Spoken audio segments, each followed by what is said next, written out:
Hey guys, Palsteron here, and today I'll take you through the Demon Bear Shaman guide. This build revolves around the unique Talisman Fury of the King. On top of starting with an obscene amount of fire damage and a Demon Bear skin to boot, it's also the only way to get the Molten Crash ability. This attack puts down 8 fissures with 2 branches that can be reactivated with other slams. It also leaps you around with a timely dodge roll being able to skip the end animation as well. We pair this with the bear's signature ability, Walking Calamity, which grants us a massive amount of passive clear speed and damage. Shaman is our ascendancy of choice, both for the rage regen from Furious Wellspring, as well as the defense it provides us with adaptations. There are other ways to generate rage, but none quite as comfy and without attention or a button required. Crown of Ice grants us a ton of damage with both the Druid starting nodes and the Mystical Rage notable, converting spell to attack damage. Defensively, we use Life, Armor, and Energy Shield. The Armor helps mitigate small hits, and the Energy Shield provides us with a higher HP pool than Life builds can usually obtain. The recovery is held together by Chevron Satchel, paired with an instant life flask for easy energy shield and life recovery at the same time. I'll also break down leveling and what to do at the stage before you get the Fury of the Wild's unique Talisman, so let's jump into it. Everything we'll discuss in this video is also in my guide over on Maxroll, and you will see progression bars in terms of skills, passive tree, everything. It's very easy to follow. And I will link it down below in the description and in the pinned comment. Alright, first let's talk skills and skill rotation. So how would you actually play this build? First, this is Maul. This is the Bear's auto attack. Now, Bear, if you don't know, is this form right here. Currently, I'm a Demon Bear, but if you hover over, you'll notice that it gets plus 10 armor per level, so around about up to 1,000 armor. It gets 30% of armor applies to Ellie, and then it also passively gains endurance charges by spending rage. Now, this ability plays a big role early on, but later, all you really do with it is proc the Bata Year's Vengeance Lineage Gem, which gives you a buff that grants you a ton of extra cold damage. Now, Fury of the King grants you the Molten Crash ability. Looking over Fury of the King, you'll notice it has a ton of fire damage, reduced attack speed, strength, it converts everything, and then it also has some extra glory recovery, although we don't really use it that much, and exposure. Now, this ability right here is interesting. It places down fissures, and these fissures can be procced by other slam skills. Now, there's really 2 ways to abuse these fissures on the ground and then proccing again from a slam. The first one, as you just saw, is the Aftershock, which happens shortly after. It's a 35% chance on this build, but there is also 2 more. The biggest one is the Ancestral Cry. So Ancestral Cry is a war cry that makes it so your steps become slams. If you don't know what that looks like, let me just show you real quickly. So this is one of those ultimate abilities. I'm pressing the thing, and then whenever I'm walking around, they just get reactivated over and over. Do note that this has a 0.2 second internal cooldown. In order to proc Ancestral Cry without having to go out of bear form, we need Ferocious Roar. So you're basically pressing Ferocious Roar to proc Ancestral Cry, and you will see like this yellow outline around Ancestral Cry. This is the passive glory region from Fury of the King, but most of your glory will come from igniting enemies. So this skill will not be up all the time. However, it does grant, if you look at it, a ton of extra duration with endurance charges. So you're building up these passive endurance charges throughout the map. So whenever you press it, just make sure that you have 3 up, and then your duration will be 40 plus seconds. Now then we have Walking Calamity, which you might already know about. This one gives us a huge damage boost of 40 damage gained as fire. This is global to all of our skills. And then on top of that, you'll see when you activate it that it will rain fire around you. Now this skill is just a really good passive bonus. Obviously, you still have to cast skills now. At a certain point, you will get strong enough where you can run through most things and they are just going to die, but that needs a ton of gear. Now, the way this skill activates for you is you having full rage and then overshooting rage. So for example, if you're at full rage and you gain 1 extra, it will gain 1 glory and so on. This is extremely easy since we're Shaman with the Furious Wellspring Keystone. So if you have a little bit of extra mana regen on top, you'll just get it back immediately. We then have Shockwave Totem, which is the other way to abuse these fissures. So for example, I'll put down the fissures and then I'll put down the totems, and you can see right here kind of what they do, and that is your damage. That's not the totem's damage, so that's the big damage. Now, important to note is if you place them a little bit apart from each other, that's actually better because of the internal cooldown of the fissures. Otherwise, if they cast exactly at the same time, you'll only get the bonus from 1. And then we have Elemental Weakness and Thunderstorm, which are connected to my Whispering Ice setup, which I'll talk about extensively a little bit later. Thunderstorm, you plop it down, it shocks enemies and grants a lot of exposure. And then you also have Ellie Weak, which is huge. You just plop it down before the boss comes up and you're absolutely going to shred pinnacles. Then we have 4 auras. The first one is Berserk, which I'll talk about in the Rage section in general, but it gives you a ton of Rage effect, which increases your damage and also some other things. We have Savage Fury, which grants you a ton of more damage. It basically has to fill up this bar up top. It says 0%, and whenever you hit anything, it gains 5%. Good to know is your Walking Calamity will make it quite easy to keep it up, because every single one of these small meteors will proc it. Do note that this skill is free of reservation if you put it in the weapon set that isn't your talisman. So for example here, for me it is weapon set 1. It is technically not up, but it also is. So for now it works. Then we have Charge Regulation, which we're getting a Endurance Charge, so that means 18% more energy, shield, and armor. Quite strong. And then we have Herald of Ash, which is a big chunk of our clear speed with Magnified Area and Fire Mastery for the overkill damage. Talking about support, Maul gets supported by Batayir's Vengeance, which gives you a huge cold buff. You want to have this up at all time. And all the other supports are just there to grant you more chance to freeze, so extra cold damage and freeze buildup. Do note that you get a 6 link at level 90, because this is an auto attack, you don't need to pay anything for that. Your supports are Batayir's Vengeance, Freeze, Embitter, Cold Attunement, and Elemental Armament. Molten Crash will only have a 5 link because it is provided by the unique weapon. First up, we have Elemental Armament 2, Close Combat 2, Aftershock 2, and Rapid Attacks 2. For Walking Calamity, do note that some support gems right now are a little bit of a question mark. We don't know if Walking Calamity scales with certain things like attack speed. We assume it doesn't. And also Hourglass seems to be bugged, at least on the tooltip, but you can still try around with it, and this info could change in the future, but I'll just tell you what I'm using right now. You want Concentrated Area, Prolonged Duration 2, Elemental Armament 2, and then for lineage support gems, Xoph's Pyre for the extra damage, Rigwold's Ferocity, which is why you want your Talisman in your weapon set 2. And if you cannot afford those lineage support gems, I would probably recommend something like Fiery Death or Magnified Area 2. Ferocious Roar is supported with Ancestral Crime to proc it, and then Prolonged Duration 2, Magnified Area 2, and Efficiency 2. For Curse, we have Elemental Weakness, supported with Heightened Curse, Cursed Ground, Prolonged Duration, and Magnified Area 2. And for our Thunderstorm debuff, we have Prolonged Duration 2, Expand, Shock Conduction 2, and Potent Exposure, since this is what we're going to apply exposure with, and also the Shock Conduction gives you a free shock. For our Shockwave totem, this one is not there for damage, it's just there to proc your fissures, so our supports will also reflect that. Do make sure that you level this one up, because the life of the totem and the resistances both scale with levels. If you disregard this, it will just get immediately one-shot by every boss, so make sure that doesn't happen. You want Urgent Totems 3 for the placement speed and attack speed, Rapid Attacks 3, Overabundance so you can put down 2, and then Reinforced Totems 2 for a little bit of extra tankiness. For auras, the only thing I'm supporting is Savage Fury with Prolonged Duration 2, and then Herald of Ash with Magnified Area 2 and Fire Mastery. Rage is one of the biggest multipliers for the damage for this build, so understanding what it does is quite important. We'll get a total of 69 Rage, and yes, that just happened. I didn't just, shoot for that. You get 30 baseline, then plus 22 from the passive tree, from this cluster right here.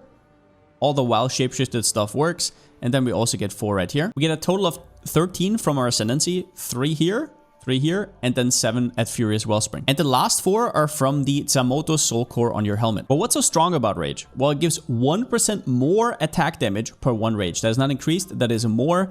By default, you have 30 max rage per default, and usually there's like a thing happening where after 4 seconds you start degenning it again, so you kind of have this weird playstyle. That is not something that happens to us because of Furious Wellspring, which makes it so we have no inherent loss of rage and we regenerate it passively. On top of the intrinsic damage, we're also getting spell damage per rage. Every rage we get 2%, and that is converted to attack damage with the Crown of Eyes unique. Also, a huge problem for melee builds is stun. With Ignore Pain, we're also getting 2% stun threshold per rage. Now, all of these buffs do scale with Berserk effect as well, which means what comes out is actually this. It's not 69% more damage, it's 116, 207% increased damage, and just a massive 207 stun threshold. Important to know, rage effect only scales what is intrinsically on rage. So for example, if it says grants, the rage itself gives you the buff. However, Batayir's just gives you a buff per rage. That does not scale with Berserk. Make sure you have some amount of mana regeneration on your gear so your rage comes back faster whenever you spend it,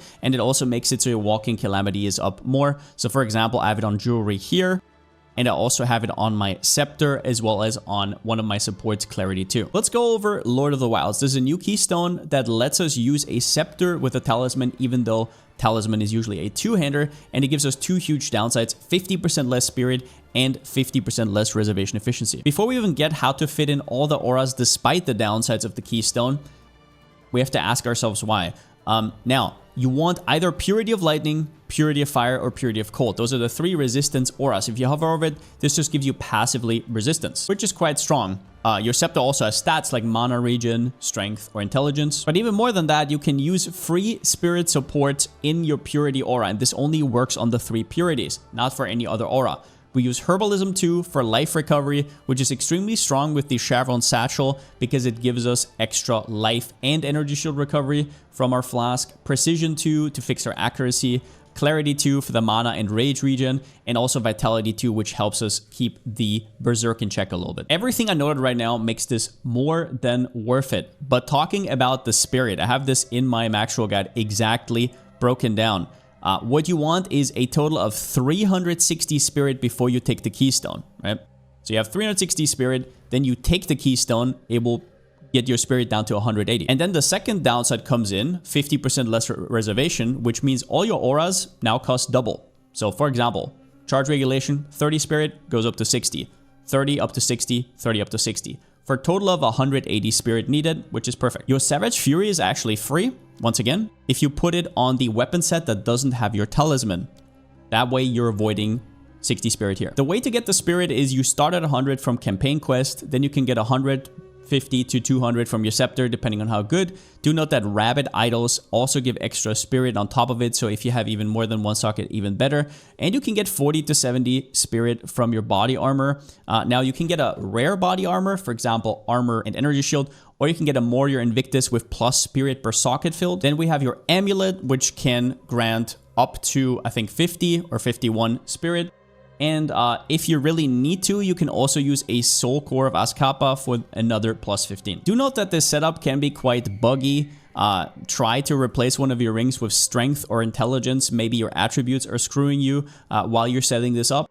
Or if the supports on your Purity of Lightning don't work, first disable all the other auras, put in the supports, and then reactivate them. Let's talk items. Your main weapon, Fury of the King, as much fire damage as possible, as little reduced attack speed as possible, and strength is also really good. The extra glory generation is actually quite comfy. I have not the best one right here. I am using 1 for Rules of the Hunt for 50% attack damage against rare or unique enemies. Other than that, we have Crown of Ice, which is a big one. If you can get 2 sockets on it, that's going to be very nice because then you can get an extra 11 Chaos Res. Warrior Invictus is quite strong. You can also get a rare body armor, but if you get a Warrior, you want Spirit, Max Life, and then as a third one, optional, Ellie Res, Chaos Res, whatever you can grab.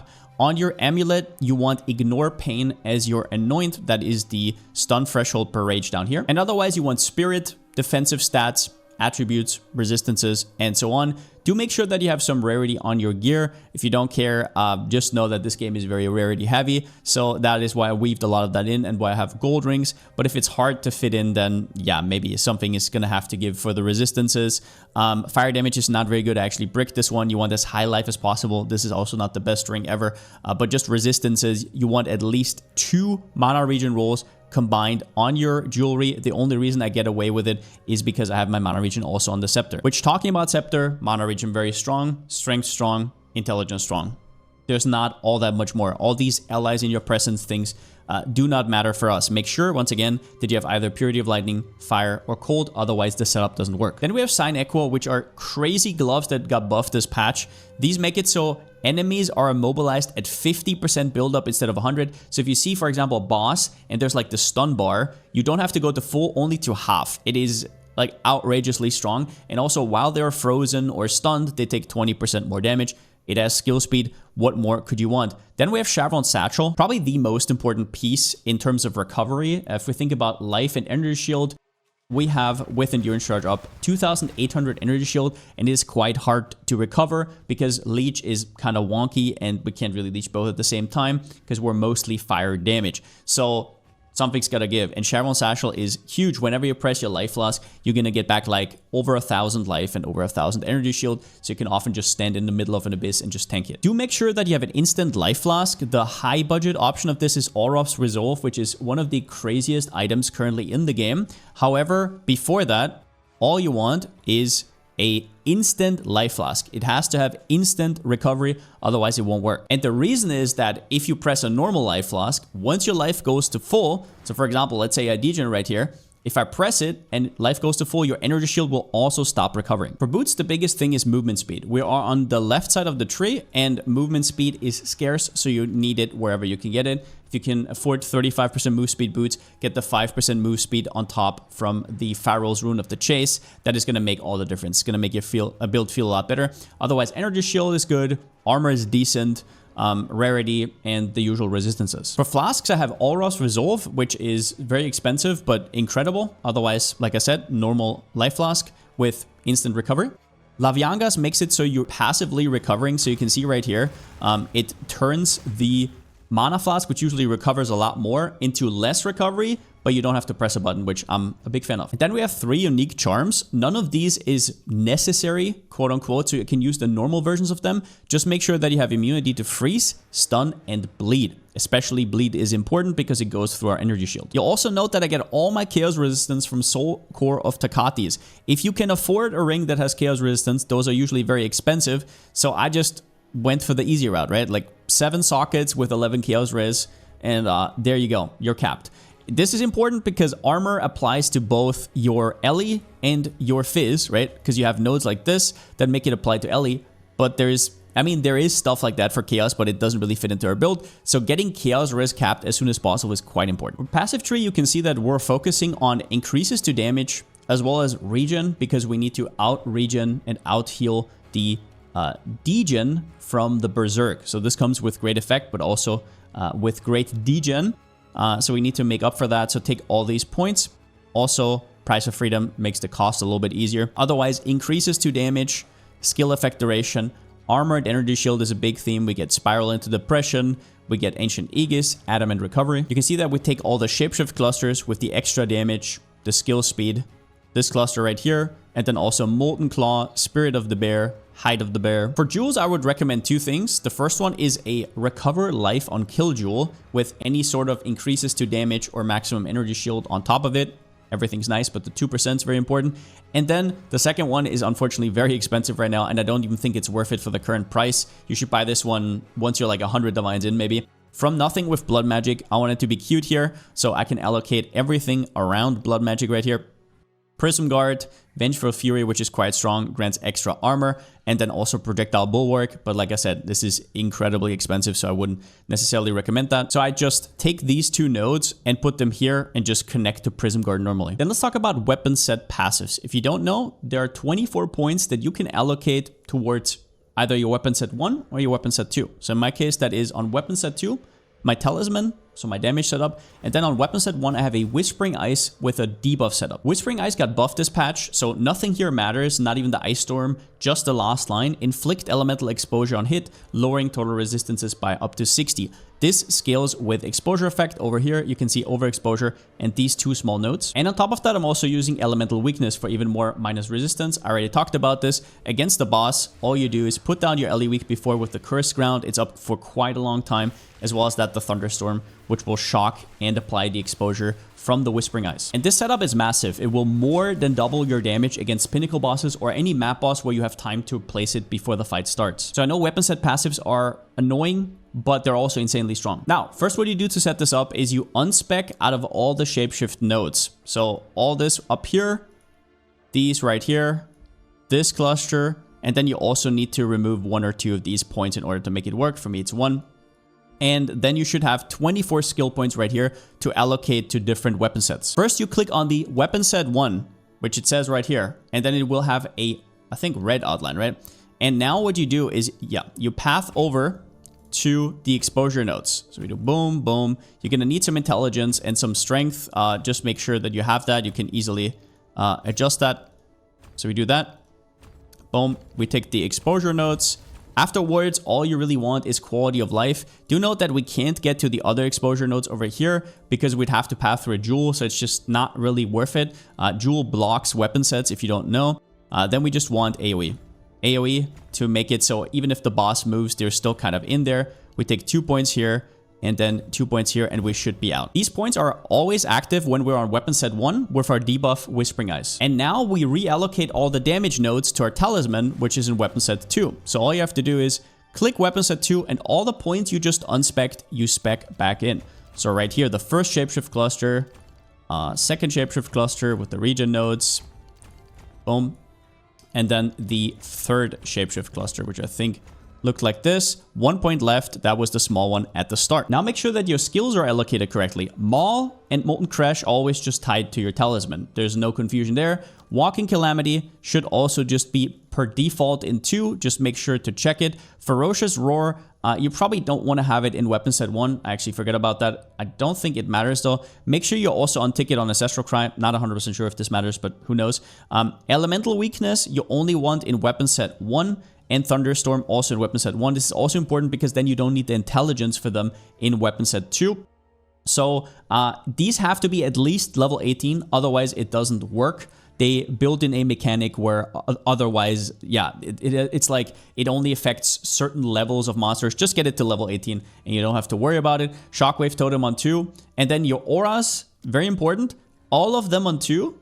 Other than Savage Fury. Savage Fury on 1. Don't worry about any pop-ups with int required as long as none of your items are red and all your gems are up. That is just the Whispering Ice. It's just bugged even if you are in weapon set 2 at the time. As for leveling, I'd highly recommend to go for the max roll guide here because I can go a lot more in depth, but I'll outline a few things. Your early game consists of Maul, which is the bear's auto attack, and Furious Slam, which you get at level 2 immediately. Since Maul grants 5 rage and Furious Slam gets empowered by consuming 10 rage, you'll do what I'll usually call slap, slap, and slam. Do note that Furious Slam needs your bear to stand up in order to get full effectiveness, so you want to always first maul and then slam, never just slam randomly. A little bit later, you'll get Fury of the Mountain, which generates fissures that you can blow up with your own slams or your Shockwave Totem. You can use this in the time window before bosses come up to get some extra damage in later. Also, don't just spam Furious Slam for no reason. Building up your rage can also be good because it grants you up to 30% more damage. For Ascendancy, take Turning of the Seasons early on just for some extra damage and then respec out of it once you ascend for the second time and get Furious Wellspring for the rage recovery. At this point, you should also look into getting some mana regen on your jewelry.